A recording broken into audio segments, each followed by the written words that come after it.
everybody. This is the Chapter 2 test review for Algebra 2. I have a variety of sheets of paper that I'm going to do some problems on. If you feel the need to stop and write things down, just press pause, all right? So for question number 1, we're going to complete the square to put the following in graphing form, and then we are going to state the vertex. All right. So first thing I did here was I would go y equals, and I'm going to take x squared minus 2x. The plus 13 comes out here. And then to complete the square, remember this has to be something squared. So x squared is x and x. Minus 2, this has to be the same. This would be a minus 1 and a minus 1. To complete my square, I'd have to add 1, because negative 1 times negative 1 is 1. So if I add 1, I have to subtract 1 out there, you guys. So this is what y is going to be. We're going to have x minus 1 squared and then plus 12. My vertex would be, we'd move it to the right one up 12. And there you go. So that's what I should get. So if I look at this, if I want to check my answers, I go to y equals, we're going to have x squared minus 2x plus 13. And my graphing form was the quantity x minus 1 squared plus 12. Okay, because I do go through these quickly because I know I can check my answers and my answers are correct. All right, next one, same thing. Y equals, we're going to have x squared plus 16x, and then we're going to kind of go over here and go plus 10. I'm going to complete my square, which means this has to be something squared. X squared is x and x. 16x, these have to be the same. They're going to be plus 8. Right? Because x times x is x squared. 8x and 8x gives me that 16x. What we have to do is we have to add 64, because that's what 8 times 8 is. Subtract 64 from the outside. 10 minus 64 is what? Negative 54. This is going to be x plus 8 squared minus 54. So my vertex, all right, we would start at the origin and we would move this guy to the left 8 and down 54. Left 8, down 54. And again, same thing as before. Let's check these guys out. X squared plus 16x plus 10 and x plus 8 squared minus 54. And, sorry. Those look good. All right, so that is my first question of this lovely review. All right, so that's my first one. Second one, place in the correct category. All right, so I need to place these guys in the correct category, and I'm going to kind of move these things as I go. Categories you guys have. We have the hyperbolic function, the quadratic function, the cubic function, square root function, absolute value function, and exponential function. You've done a bunch of matching. Hopefully we know how to match these. All right, y equals x plus 4, 2 times the quantity x plus 4 squared minus 1. This is a quadratic function. Awesome. All right, I know that this guy here, graphing, that's hyperbolic. And sorry, probably should have cut these down so I could actually see things in the end. All right, this guy here, there's my other quadratic. Cut this guy down just so I can see that. So that's a parabola, okay, because you might be kind of confused. That's your V, all right? So I have my quadratic both here. Put that right there. Sorry, I know I'm getting off here. 3x cubed plus 8. That is a cubic function right here. Awesome. Y equals the absolute value of x plus 4 minus 5. That's absolute value function right there. We'll go through all the equations. Y equals 1/3 times x plus 7. Oh, that's an exponential function. Y equals 2 times the square root of 2. Or x plus 2. That's a square root function. Most of these should be no-brainers. All right. And then y equals 1 over x plus 8 minus 4. That is my hyperbolic function. All right. So far, I'm going to actually put this right here. I have a couple of those things. Now I need graphs. All right. My next graph right here. This guy is your cubic functions graph. I know I'm getting kind of off there, but you guys can just categorize these. V graph, absolute value right here. Okay, point that goes off in one direction, square root. Let's pray. Yep, this is your exponential function. And I'll actually cut that down so that you can actually see it. There you go. So those are all my functions. Like I said, you guys should be able to take those things and put them in categories. That was my second question. All right, Next one, third group. Make sure you guys can see all that. Good. All right, for my third question, write the equation for the parabola whose vertex is at negative 4, 2 and contains the point 9, 8. All right. Okay, here's what I need to do. Write the equation. So I need to have graphing form. Y equals A times the quantity x minus h squared plus k. Because the vertex tells me my h and k. So I know for sure it's going to be y equals a times x and then something squared and then plus k. Since your vertex is being moved to the left 4, this would be plus 4. And then up 2, this would be plus 2. We are going to use 9, 8 to find a. All right, 9 is my x, 8 is my y. 8 is going to equal a times my x is 9 plus 4 squared plus 2. All right. Order of operations, 9 plus 4 is 13. We're going to square that plus 2. Order of operations, 13 squared is 169. A plus 2. Subtract 2. 6 equals 169. A divided by 169.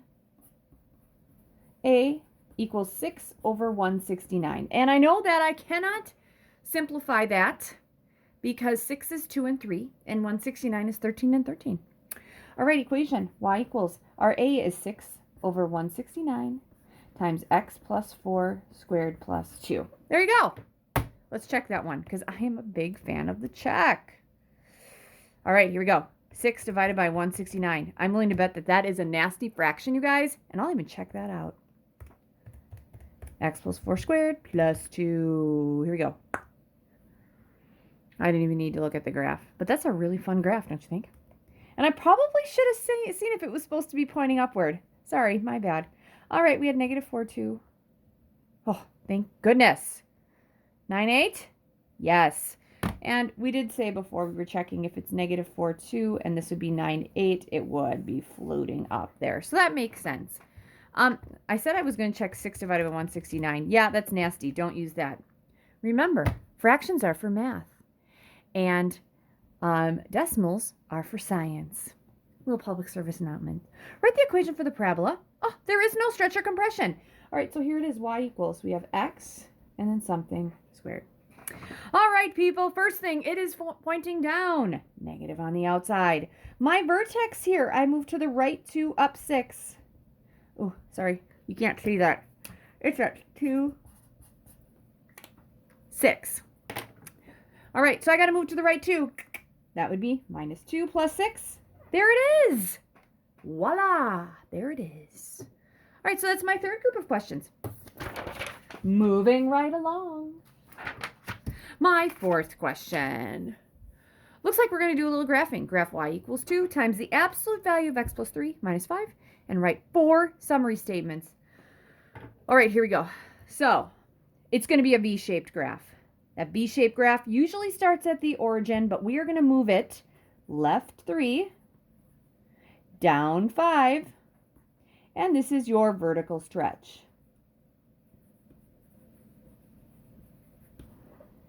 All right, so we start here. We would move it to the left 3. We're going to stretch it and then move it down 5. Let's just move this thing down 5. Here we go.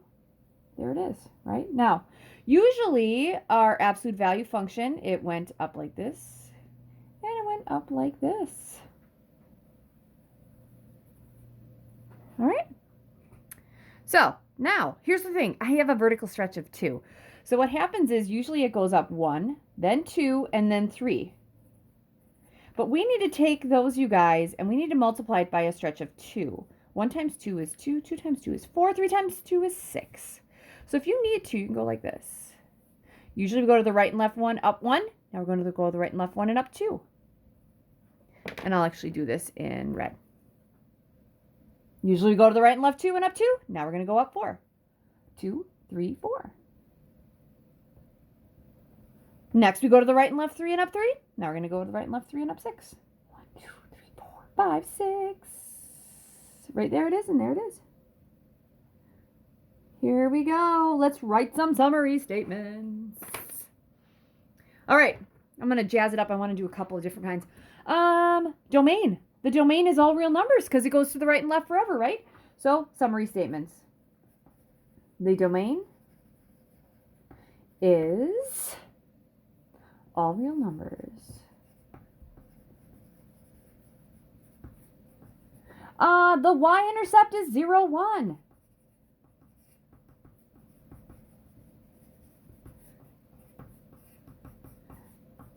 The x-intercepts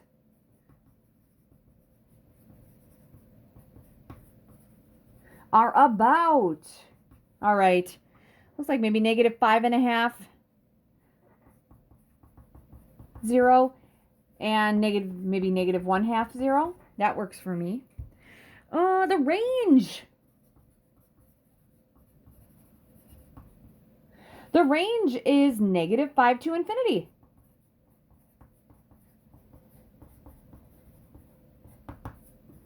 There are no asymptotes.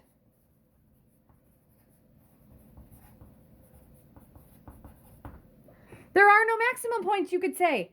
The minimum point, there is one. It's at -3, -5.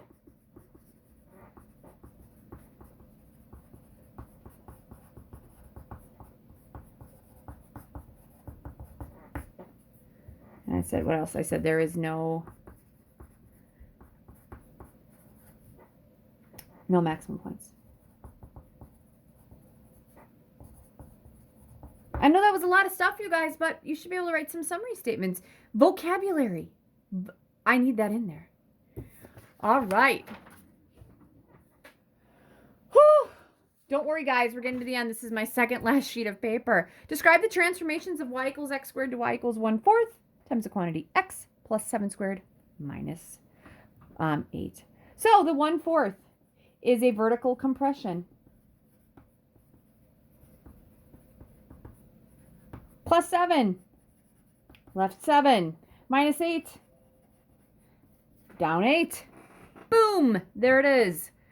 Next part of this one, write the equation for the absolute value function that has been translated 4 units up, 5 units left, reflected over the x-axis, and has a vertical stretch of 7. Here it is.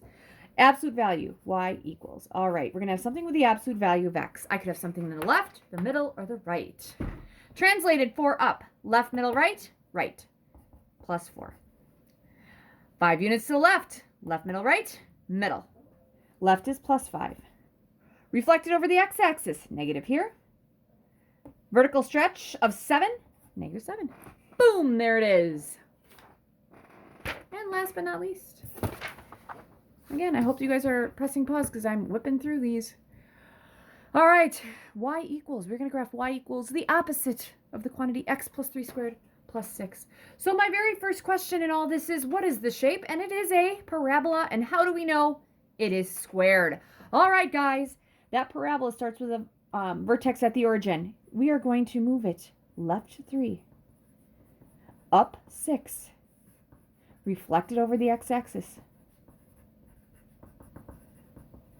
All right, so that vertex, left 3, up 6, or reflecting, so it's going to go down, up 6. So I know that my vertex is at -3, 6. Probably should count that right, Stephanie. Yep, got it.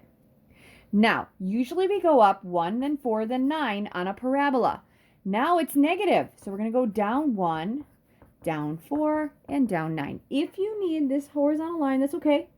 Rather going up 1, we're going down 1. Rather than going up 4, we're going to go down 4. 1, 2, 3, 4. And down 9 on each side. 1, 2, 3, 4, 5, 6, 7, 8, 9. So this would be, what, 1, 2, 3, and then 1, 2, 3, 4, 5, 6, 7, 8, 9. There it is, guys. That's my graph. And those, my dear friends, are all the kinds of problems that you have to be able to do for this review and this test, which I know you can do it. Okay, there will be review questions attached to this. All right. I'm not sure if they're going to be optional or not. I'm doing this ahead of time, so it will say if it's optional or not in the assignment. Good luck.